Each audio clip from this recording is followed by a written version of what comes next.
You are listening to the Ever Argue with a Woman podcast, and I am Heather Tessmer.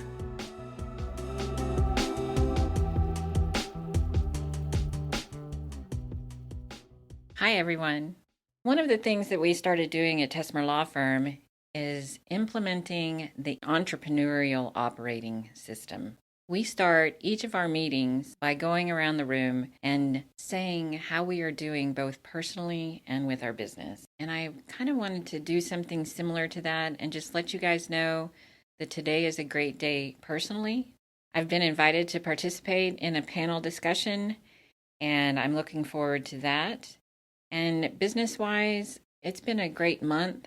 We have 19 new clients, and we are just going like gangbusters. And after each of us goes around, then that's when we get into the meat of our meeting. And so now I want to talk to you about, how do you pick your spouse? This is probably the most important thing that you are going to do with your life. And it is going to make or break how you live your life. And so my first advice is to basically hire slowly, fire fast. We try to follow that in our firm, and we're not always very good at it. But I think it can be applied to dating as well. You need to take your time, look around, don't settle. You don't have to become exclusive with a person immediately.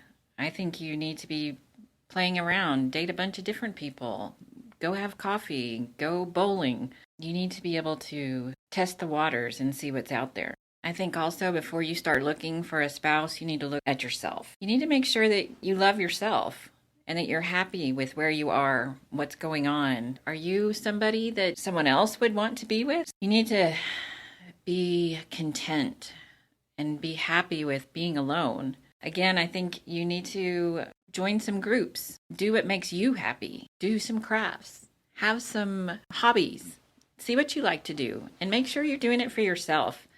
It's okay to do things for yourself. It doesn't always have to be for somebody else. So once you take the time to make sure that you're who you want to be, then maybe it is time to start looking around and see who else is out there. You really need to look and see who you connect with easily. Often you will have the same interests. You need to consider your partner's intellect. Is he someone that you can discuss your daily events with? You need to think about what kind of standards you would expect from your spouse. Are they trustworthy? And is this someone that you want to spend time with? If you cringe at the thought of this person coming around, it's probably not the one. If you have to take a shot of tequila before he picks you up for a date, he's probably not the one. And I only say these things because I've been there. Also, I have to say that sometimes I give advice, but I don't actually live it. I can tell you that I moved a little bit fast when it came to picking my husband.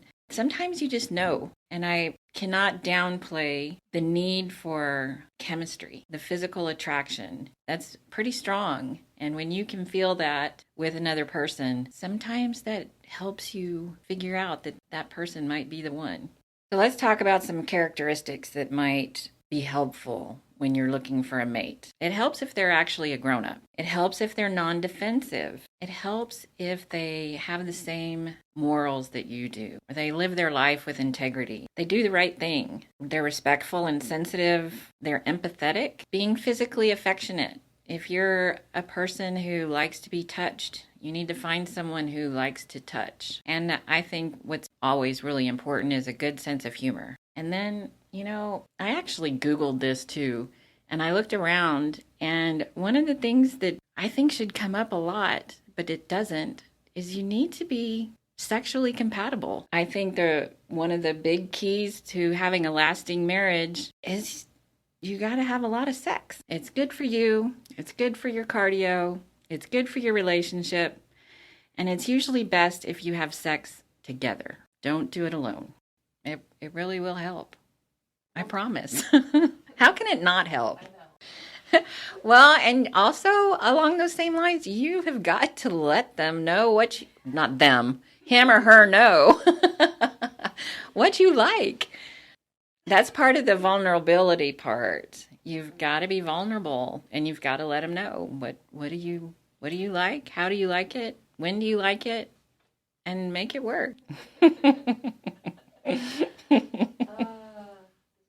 So, we also probably should look at some of the other things that you should consider when you're looking for a spouse. And some of them are touchy subjects. So, what about religion? Are you religious? Does your spouse need to be the same religion? Do they just need to be spiritual? What are your parameters and what is it that you are willing to accept in a spouse? What about family values? Has your prospective spouse shut out their mother? Do they have a loving family? Is he an only child or is she an only child? It needs to be something that you're compatible with. Personality is also a big one.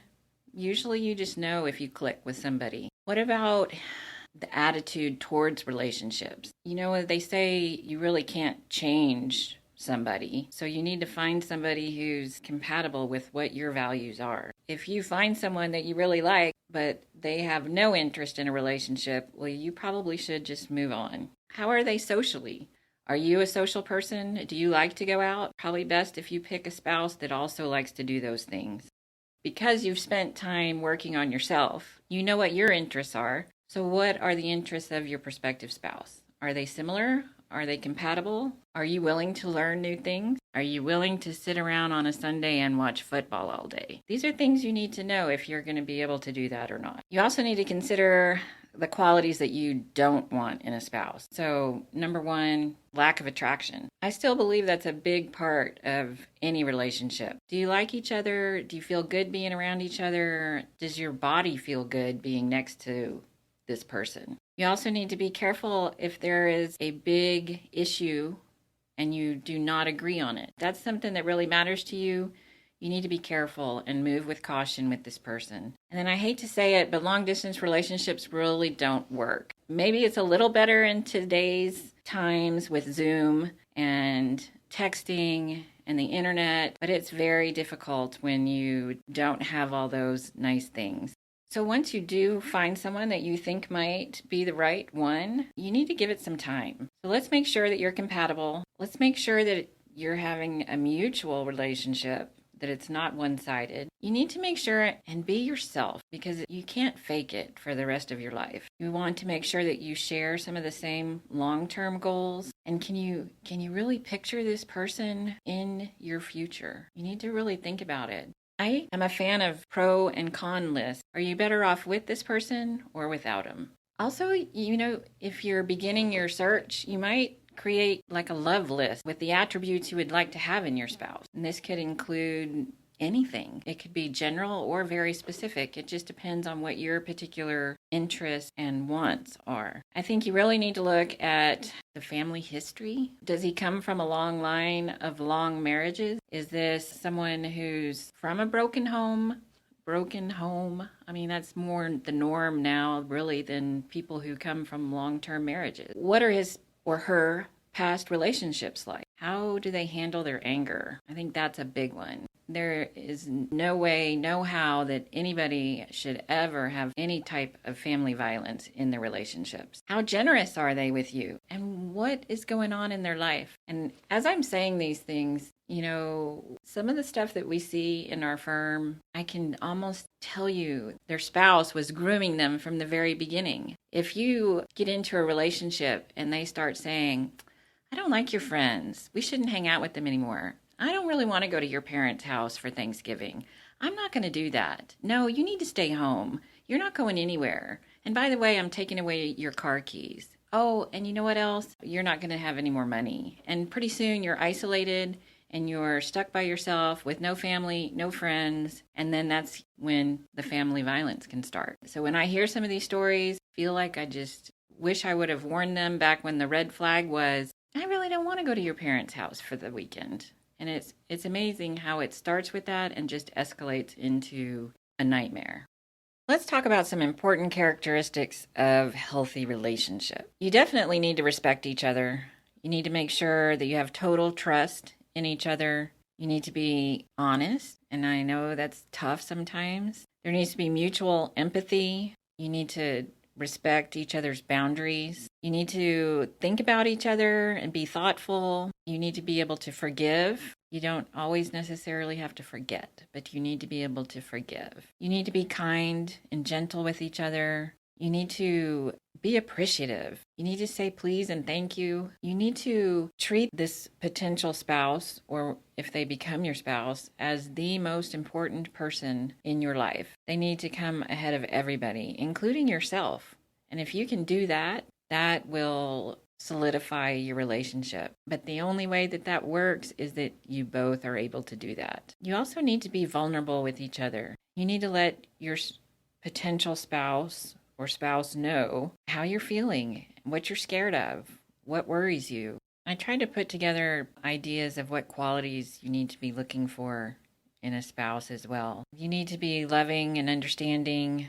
You need to be positive, be optimistic. Of course, sense of humor is important. You need to be able to make adjustments. You need to be able to compromise. You need to have mutual respect. You need to be present in the relationship. You need to be intimate. You need to be able to touch. I know there's some statistics out there that some people go for days and days without any physical touch from another human being. Especially in the COVID world, nobody's touching each other anymore. You need that as a person, to have a hug every once in a while. So you're happy with yourself and you've decided it's time. Where do you go to find somebody? You need to look in the right places. I would start by asking your friends, who's out there? What's going on? Find someone that shares your interests. Maybe join some groups. Do the softball league or the kickball league. You need to be careful about this, but you might find someone at work. And I don't know anything about online dating,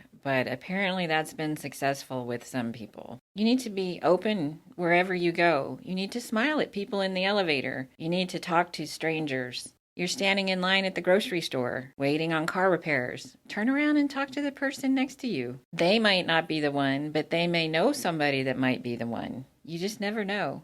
And yes, some people are going to think you're a weirdo, but that's okay. If they do, then just move on. I really like the idea of volunteering. Pick a cause. Go help out. Go make friends. There's also so many different clubs out there. Be a Rotarian. Be a Lion.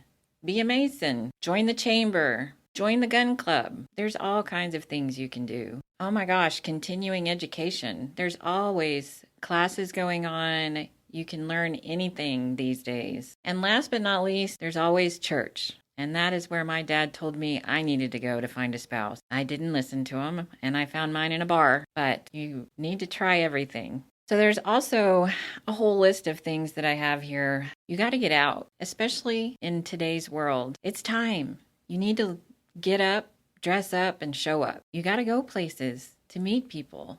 And I know this has been devastating a lot of people who have been cooped up for the last year and a half. But maybe it's time to go to open air events. There's a lot of different free stuff that you can go to these days. Go to sporting events, go to charity events, try a podcast meetup, or go to an art museum. Maybe try staying off your phone. Look around. Talk to people. I think you should really let people know that you're ready to go out. Ask your friends.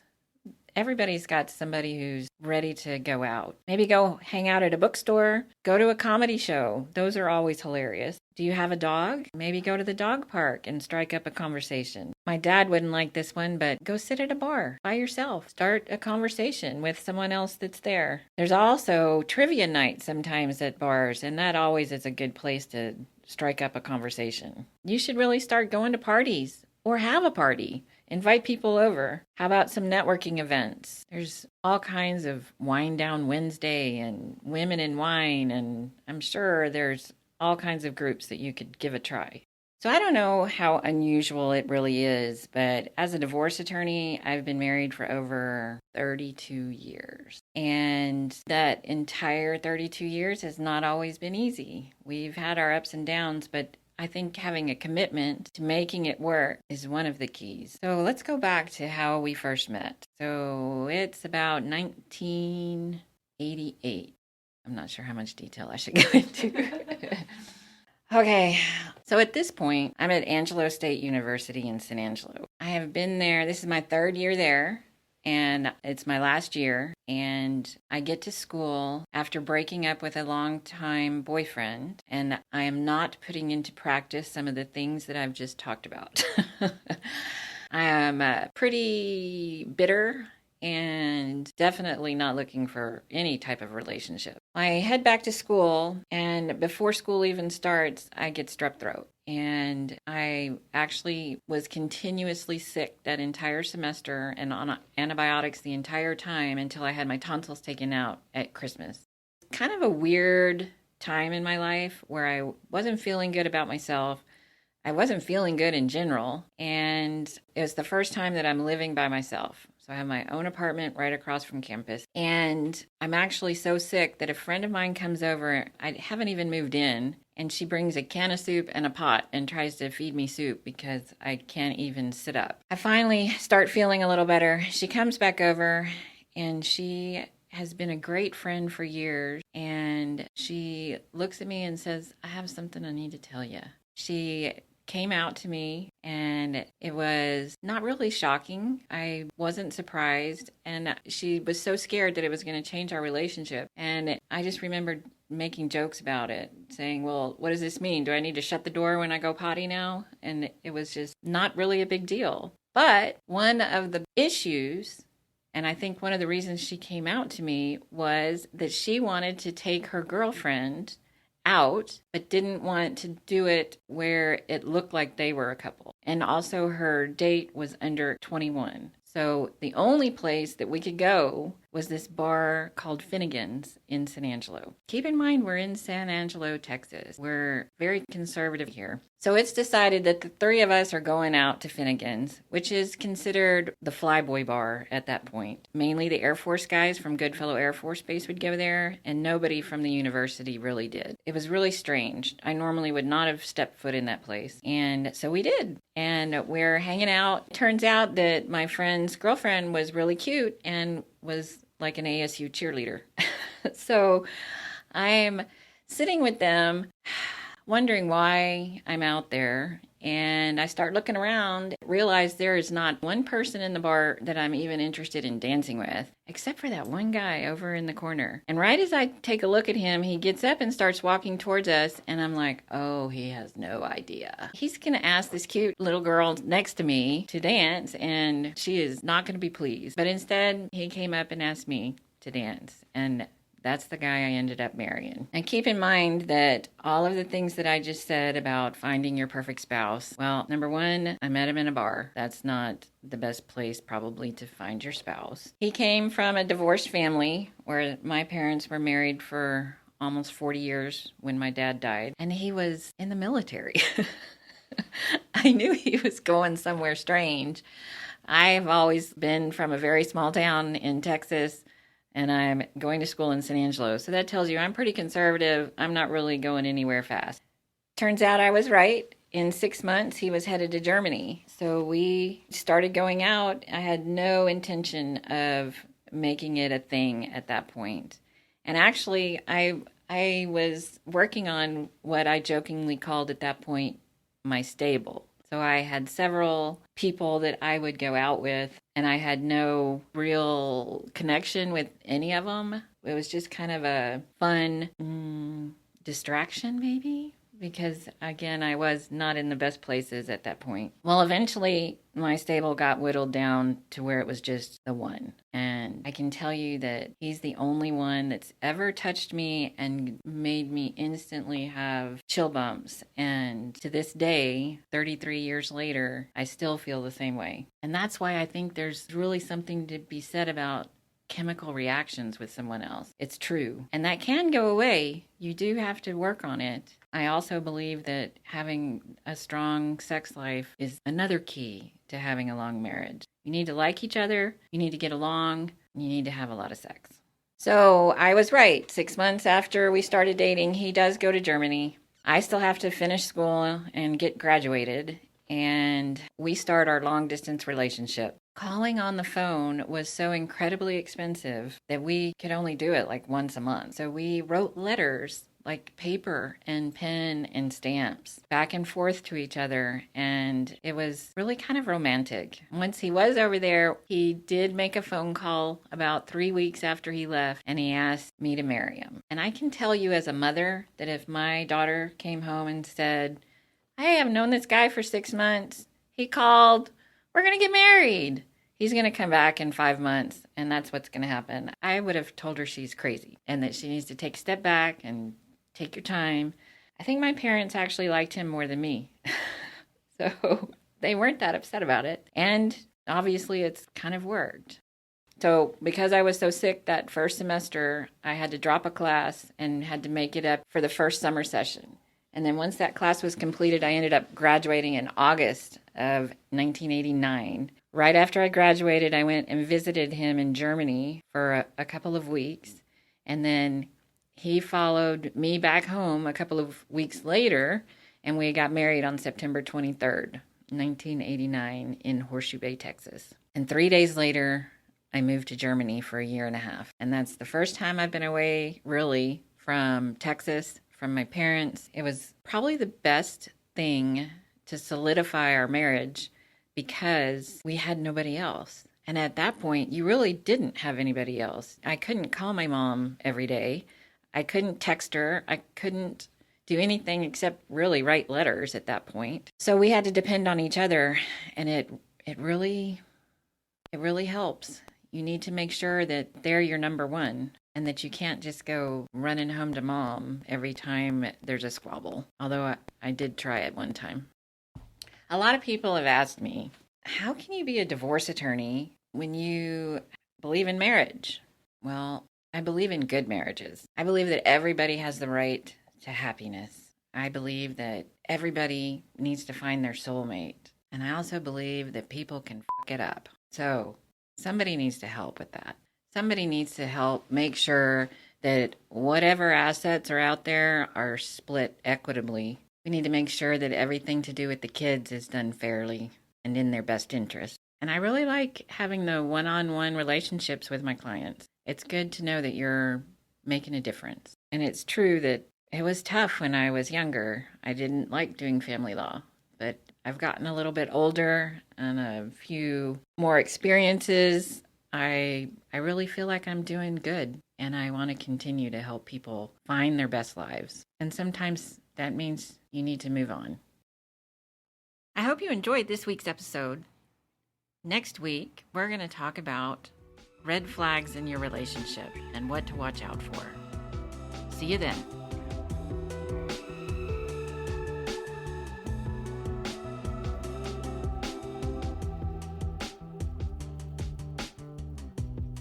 You are listening to the Ever Argue with a Woman podcast, and I am Heather Tessmer. Ever argue with a woman?